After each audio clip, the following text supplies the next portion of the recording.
जय श्री राम, जय महाराज जी की। स्वागत है आपका अपने चैनल जय गुरुदेव पर। इस चैनल में आप सुनते हैं महाराज जी की अनेकानेक कथाएं और लीलाएं।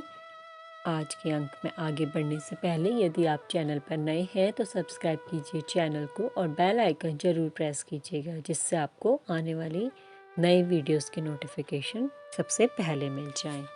सुनते हैं आज की प्रभु की लीला। कानपुर के रहने वाले देव कामता दीक्षित जी।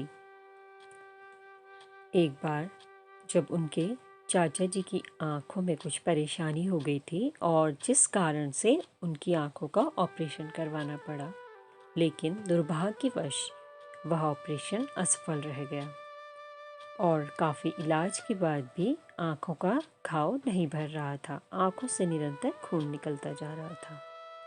डॉक्टर ने कहा कि आंखें बेकार हो गई हैं, अब ये कभी देख नहीं पाएंगे।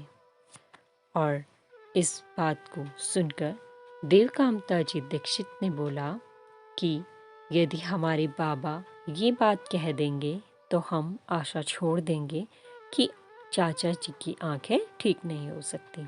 डॉक्टर कुछ गुस्से में बोला कि हमने आपको सच बात कही है, यदि कोई इनकी आंखों को ठीक कर दे तो हम उसके आगे नतमस्तक हो जाएंगे। डॉक्टर के जाने के कुछ देर बाद ही अचानक ही बाबा जी का आगमन हुआ और दीक्षित जी ने डॉक्टर की सारी बातें कही हुई महाराज जी को बताई। महाराज जी बोले, इसे कंधारी अनार का रस पिलाओ, आँख ठीक हो जाएगी। और बाबा की उपस्थिति में ही अनार का रस उन्हें पिलाना शुरू हो गया। और उस वक्त दीक्षित जी के घर में सुंदर कांड का पाठ हो रहा था और बाबा जी पाठ सुनने दूसरे कमरे में चले गए।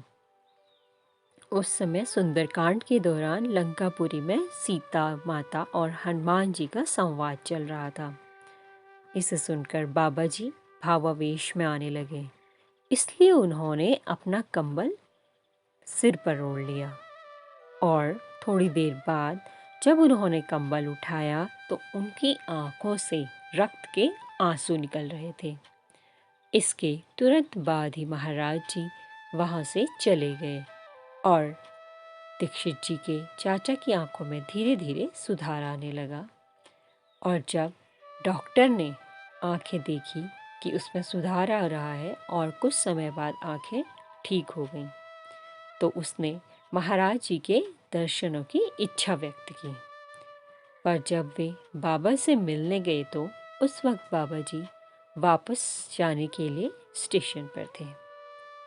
वे स्टेशन पहुंच गए और बाबा जी के उन लोगों ने खिड़की से ही दर्शन किए और बाबा जी जाते जाते डॉक्टर की सराहना करने लगे कि ये एक कुशल डॉक्टर है, इसने तेरे चाचा की आंखें ठीक कर दी।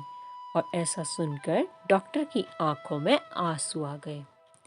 महाराज जी कभी भी किसी कार्य की सफलता का श्रेय खुद नहीं लेते थे, सब कुछ स्वयं करके श्रेय दूसरों को दिलवा देते।